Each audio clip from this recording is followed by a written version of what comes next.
Think about the last time you stepped into an elevator. You walked into a tiny metal box, pressed a button,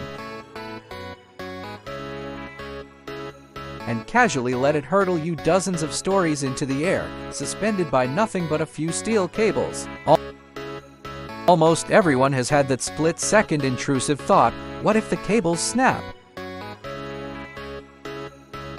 Statistically, elevators are actually the safest form of transit in the entire world, significantly safer than riding in a car or even walking. But how does a machine carry thousands of pounds of human cargo up and down a vertical shaft all day without crashing?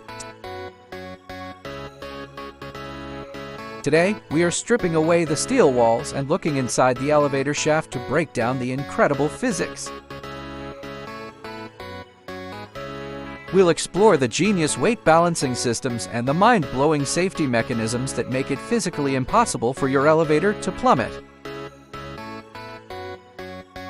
Most people assume an elevator works like a vertical well bucket. A motor at the top just drags a heavy box straight up. But if we did it that way, the motor would have to be absolutely massive, and it would waste an incredible amount of electricity.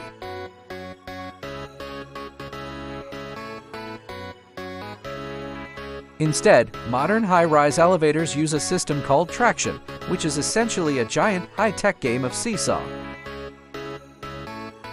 The elevator car is connected to several heavy-duty steel cables that run up to the top of the building. They wrap around a grooved wheel called a sheave and run right back down to connect to a massive metal block called a counterweight. This counterweight is heavy, designed to weigh as much as the empty car, plus about 40% of its maximum passenger capacity. Because they balance each other out, the electric motor doesn't have to lift the actual weight of the cabin. It only has to lift the difference between the two sides. This makes the system incredibly energy efficient and gives the motor smooth control. But what if those steel cables do snap? To understand why you are safe, we have to go back to 1853. A man named Elisha Otis stood on an open elevator platform and ordered his assistant to cut the hoisting rope with an axe. The crowd gasped, but instead of crashing to the ground, the platform stopped instantly. Otis had invented the safety governor. Inside the elevator shaft, there are heavy steel guide rails that run from the bottom of the building to the top. Attached to the elevator car are spring-loaded steel wedges called safeties if the elevator begins to descend too quickly.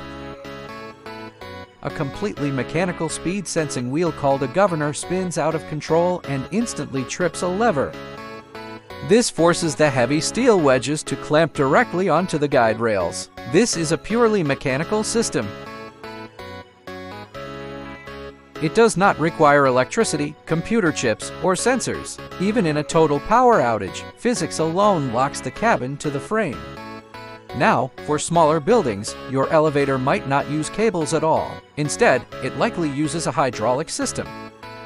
Think of a hydraulic elevator like a massive car jack. Beneath the shaft lies a deep cylinder containing a heavy metal piston. An electric pump forces pressurized oil into the cylinder, which physically pushes the piston and the cabin straight up. To go down, the system simply opens a valve to let the oil slowly drain back into a reservoir, lowering the car via gravity. The next time you step into an elevator and feel that slight lift in your stomach, you can relax. You are riding in one of the most over-engineered, heavily redundant, and brilliant pieces of machinery ever created. But elevators aren't the only engineering marvel. There is another massive system that moves millions, the escalator.